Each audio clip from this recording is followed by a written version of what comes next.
Hello, everyone, and welcome to another episode of The Lion's Den. We have been going through the book of Psalms as far as our study, and we are gleaning from our studies encouragement for the day. And if you'd like for me to go over something else theologically, go ahead and just, if you go ahead and give us a follow here at Found Nation 7356 or pregame warm up here on YouTube. Just subscribe to both channels. You'll catch the show. And you can go ahead and leave a comment. And if you want me to discuss something, just go ahead, drop it in the comment section. And I have absolutely no problem covering it. You can also follow us at the pregame warm up. Every Monday and every Thursday, we cover sports. And it's me and a great cast. We have some fun. We talk some, we just talk sports and we just talk about everyday life. So you can go ahead and join us. That's Mondays and Thursdays at 7:30 Eastern Standard Time. All right. And again, we're cleaning, we're gleaning from the Psalms, some serious study. We're looking at it. We're almost covering microverse by microverse. And just one of the things I want to bring I'm trying so that the words are never taken out of context. One of the things we find in a lot of religious institutions today is that a lot of things are taken out of context. So I want you to remember that context is key in studying. Don't take the Bible out. Don't exegete out of it. Don't take from it and then make it seem something that it's not. So that's not what we're doing. What we're doing is we are answering each sentence, and then we will bring everything together as soon as we get done with this portion of the study, which it's only going to cover this first verse and then the second verse. So let's go ahead and read it. We'll read it all the way through chapter 1 of the Psalms, verses 1 through 3. Here we go. Blessed is the man who walks not in the counsel of the ungodly, nor stands in the path of sinners, nor sits in the seat of the scornful. But his delight is in the law of the Lord, and in his law he meditates day and night. He shall be like a tree planted by the rivers of water, that bring forth its fruit in its season, whose leaf shall not wither, and whatever he does shall prosper. Now again, we went over who walks not in the counsel of the ungodly there on the top of the verse, nor stands in the path of the sinners. We covered that yesterday. And then we're going to cover today, nor sits in the seat of the scornful. Now, how this verse has been taken out of context, especially when it comes to the seat of the scornful, a lot of institutions will say that sitting in the seat of the scornful is basically people who are mocking or insulting. It's almost like a jeering kind of thing. It almost sounds like you can't really take away judgment along the lines of anybody who is overtly judgmental in a way that seems that it's not judging somebody in love, And again, I was talking a little bit about that yesterday. Judging someone in love doesn't mean that either you're passive about it, and most importantly, it also means that you don't call it out. Some people are like, well, everybody has their sins, and we tread lightly on these eggshells. Sitting in the seat of the scornful is not to jeer, insult, or put down anybody who's in sin. As a matter of fact, sitting in the seat of the scornful is people who are actually sitting on a lofty place being self-righteous. In other words, the best way to read this verse is nor sits in the seat of the self-righteous. In other words, that they become the moral arbiters based on how they view themselves. Like, if I think I'm a good person and everybody else is beneath me, then I'm going to be scornful. I'm going to be, my judgment is misplaced. In other words, there is no love in my judgment. It's vileness. It's nothing but selfish, a selfish judgment on somebody else based on what my idea or what I believe is good. In other words, you're using the Bible to justify your own morality and then therefore judge the morality of others. You cannot do that. Jesus makes that very clear in Matthew chapter 7 when he talks. A lot of people also take these sets of verses out of context, so please don't mind me, or at least bear with me while I go through Matthew chapter 7. It's verses 1 through 6. Here we go. Judge not, that you be not judged. For with what judgment you judge, you will be judged. And with what measure you use, it will be measured back to you. And why do you look at the speck in your brother's eye, but do not consider the plank in your own eye? Or how can you say that your brother, let me remove that speck from your eye, and look, a plank is in your own eye? Hypocrite! First remove the plank from your own eye, and then you will see clearly to remove the speck from your brother's eye. Do not give what is holy to dogs, nor cast your pearls before swine, lest they trample them underneath their feet and turn and tear you in pieces. In other words, our position in judgment is not to, a lot of people say, well, what if I see somebody sinning? It doesn't mean I can't say anything. We have to call out sin, but what we cannot do is be in a position of condemn. You see, the word here in the New King James, if you take the Koine Greek, is actually the word to condemn, not to convict. It's two different words. To convict is to basically, you call it out and you want that person to come into correction. That's what conviction that leads to correction. If I see sin, I got to call out sin and hope that the person sees that they're sinning and it calls them to correction. But I cannot put myself in a position of condemnation.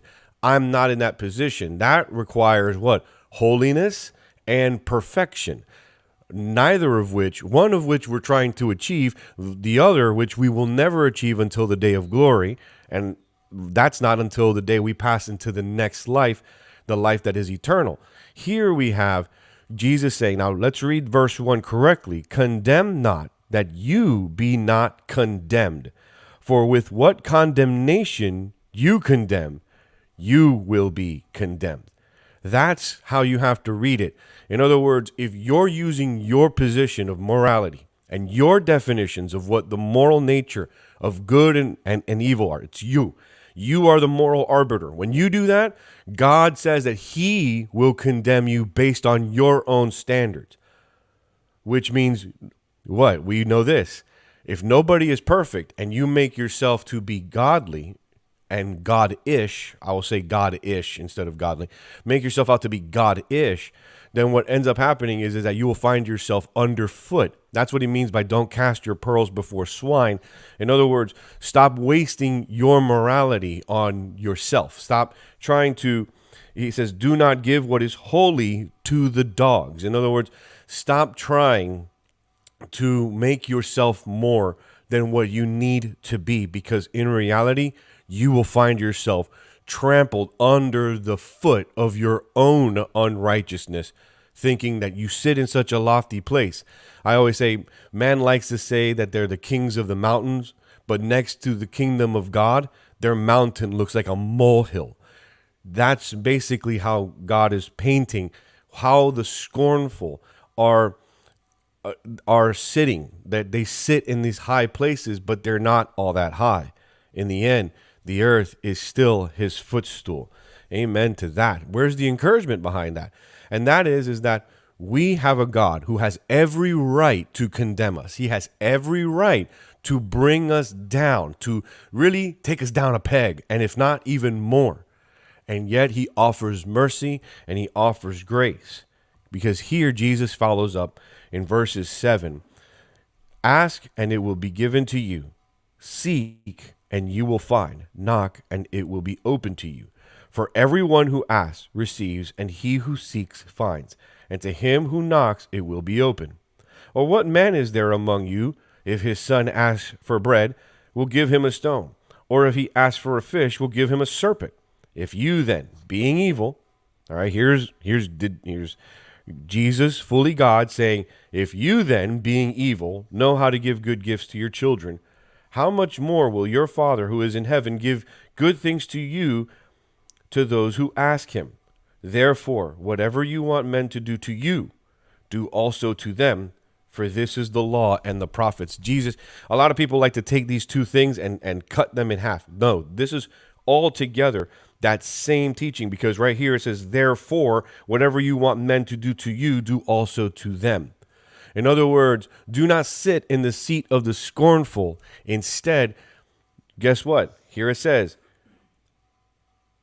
whatever you want men to do to you, do also to them, for this is the law and the prophets.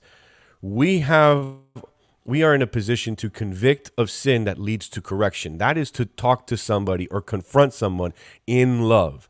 I want for somebody who is going through something in their lives to turn from the sin and to turn from what they're doing. I don't go and bash them. Instead, I show them in the Word what they're doing is wrong. But most importantly, I tell them that I love them and I don't want them to live in this burning building.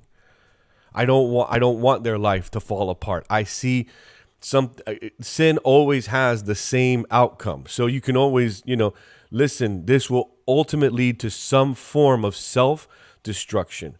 Please repent, give your life to Christ, give it fully. Stop saying you struggle and actually get out of the ring and let him fight for you. I was talking about that yesterday. Letting God fight your battles is not a symbol of weakness. It is a symbol of meekness. It's knowing where your power comes from. It's knowing that he's the one who does the impossible, but it is up to us to do the possible, to be obedient children who submit under his rule. In other words, we need to put down our thrones that are sitting in our molehills and give up our molehills and actually worship at the foot of the mountain of Jesus himself.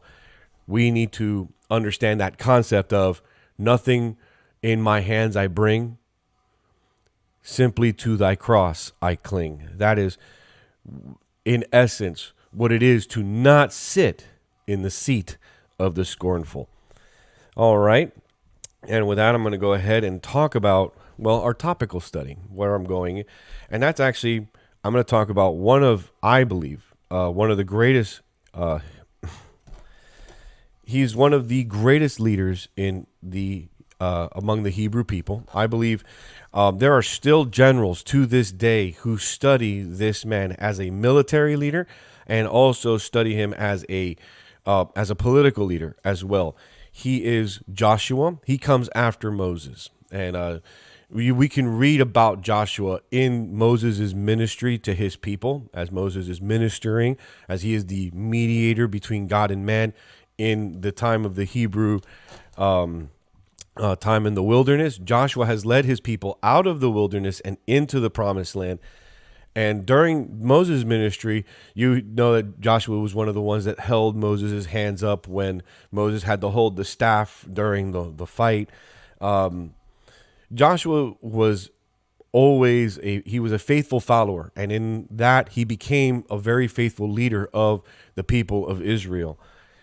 And towards the end of his reign as well, the leader, because they really didn't declare him. Joshua was not a king, and he was literally not a judge. He was not in the time of judges. His time actually is right before the time of judges. So we would really say that he was the last ministerial leader of the people of of God here in the book of Joshua. It's a great read.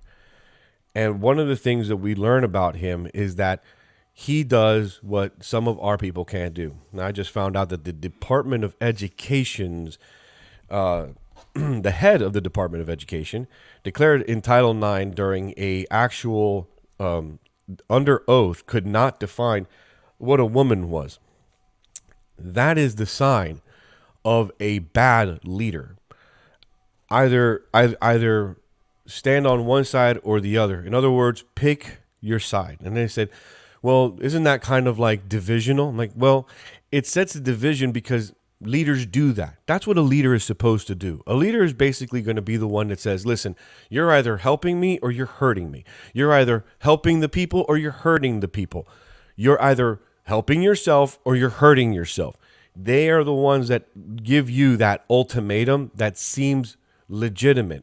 During the last few years of Joshua's reign over being the minister of Israel, he comes to a head with the fact that the people were either doing one of three things. They were either worshiping God, which was not very, you couldn't find a lot of people doing that. They were worshiping the gods of the people that they had invaded, the Canaanite people. They were worshiping their gods like Dagon or Molech, or they were actually worshiping the gods of the Egyptians. And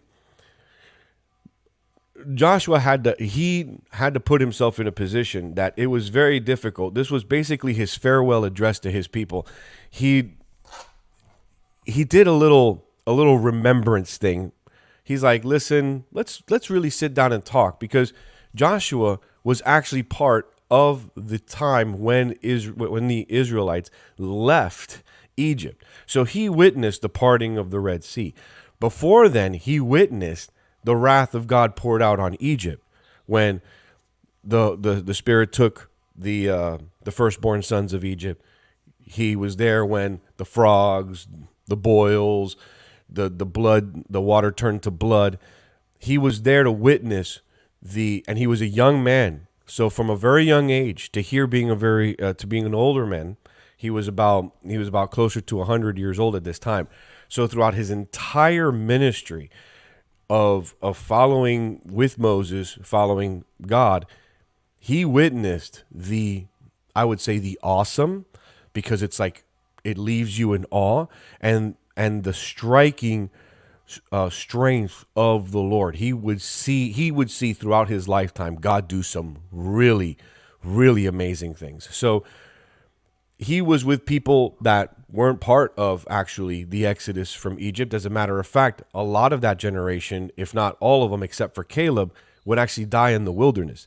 So a new generation that was born in the wilderness is now in Israel, is now forming the nation of Israel. They didn't experience that. So Joshua kind of gives them a farewell address they don't forget. And he's basically telling everybody, I'm not long for this world. I'm not going to stay here this is not my eternity. My eternity is not here. It is in the presence of the Lord. And so he's talking to them. He tells them in chapter 24, actually it even starts in chapter 23, and I would recommend Joshua 23 and 24 are great reads. It really is it's a strong recap, because you see the pain that he's going through and trying to tell people that, this is our history, and then look at what you're doing to our future. This is what real leaders do.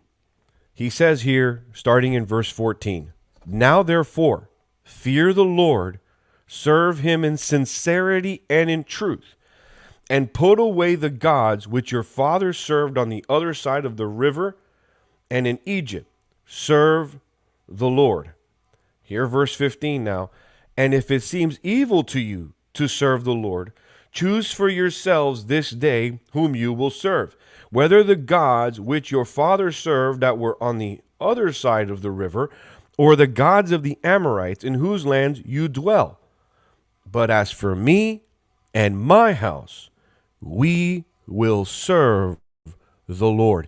That's called putting your foot down. That means that's a leader that will define what a woman is in Congress. That is a leader that will stand up for what is right, even if it costs them everything. The people could have literally turned on Joshua at that point and caused an insurrection and completely rebelled and undid everything that was done for them. They didn't. Instead, verse 16, going into verse 17. So the people answered and said, far be it from us that we should go and forsake the Lord to serve other gods. For the Lord our God is he who brought us and our fathers up out of the land of Egypt from the house of bondage, who did those great signs in our sight and preserved us in all the way that we went and among all the people through whom we passed. And here, verse 18, you ready? And the Lord drove out from before us all the people, including the Amorites who dwelt in the land. We also will serve the Lord, for he is our God. When you have leaders that actually sit here and define the terms the way they are meant to define, who can clearly draw out lines, you will find a people that are willing to follow, because that's strong and honest leadership. That's not ear tickling. That's real, again, real leadership. And a lot of people will say, well, Leo, that's Old Testament. That's very Old Testament-y. That really doesn't apply today. Let me show you. I've always said this. Jesus has said some many bold things, but Jesus also says some very, very cold things. So I've turned here to Matthew chapter 10, verse 34, all the way through verse 39. Do not think that I came to bring peace on earth. I did not come to bring peace, but a sword. For I have come to set a man against his father, a daughter against her mother, and a daughter-in-law against her mother-in-law. And a man's enemies will be those of his own household. He who loves father or mother more than me is not worthy of me. And he who loves son or daughter more than me is not worthy of me. And he who does not take his cross and follow me is not worthy of me. He who finds his life will lose it, and he who loses his life for my sake will find it. Last I checked, that's a pretty clear distinction of drawing a line that says either you're going to follow me or you're not. And this is after, of course, Jesus talks to people who say, yeah, I'll follow you, but I got to go say bye to my dad. And he's like, okay, so you going to follow me or not? No. He says, foxes have holes, birds have nests, but the Son of Man has nowhere to lay his head. Oh, well, I got to go bury my dad. Let the dead bury their dead. Jesus was very distinct in his leadership as well. So Joshua doing what he did and Yeshua doing what he did, there was no distinction between the Old and the New Testament. Strong leaders draw up lines that basically are boundaries. And it's either we will serve the Lord or you're going to serve something else. Don't sit here and say we can kind of take everything as a buffet. That is not how this works. And that's the distinction of good leadership. Good leadership tells you how it is, whereas poor leadership can't even answer a simple question. It's what the political answers. They ask yes or no, and it turns into a paragraph of, I don't feel like answering your question. That's not the kind of leaders we need to be seeking out today to lead us either in Congress, to lead us in our communities, to even in our churches, because I've met a lot of political pastors. I am telling you right now, stand firm. If you can't find a leader like that, then you must be a leader like that. The one who draws out real lines and says, what? If we don't follow God, then we're going to follow somewhere else. So we're going to follow God. Well, that will conclude today's Lion's Den. I just want to thank you again. You can go ahead and you can follow on YouTube at Found Nation 7356 or the pregame warm up I would recommend the pregame warm-up because then you get the Lions Den, and then you also get the mid-daily check-in, which is every Monday, Wednesday, and Friday at noon. And then you also get our pregame warm-up show, which is a sports show where we talk sports and other things as well. And that's Mondays and Thursdays at 7:30 Eastern Standard Time. So, again, either way, but I would recommend the latter. And then, of course, you can always follow the network on Instagram and Twitter at @the_official_lodge_. So, again, thank you for listening, for tuning in. I'll be back tomorrow again, bright-eyed and bushy-tailed at 8 a.m. Eastern Standard Time, 7 Central. You have been listening to the Lions Den.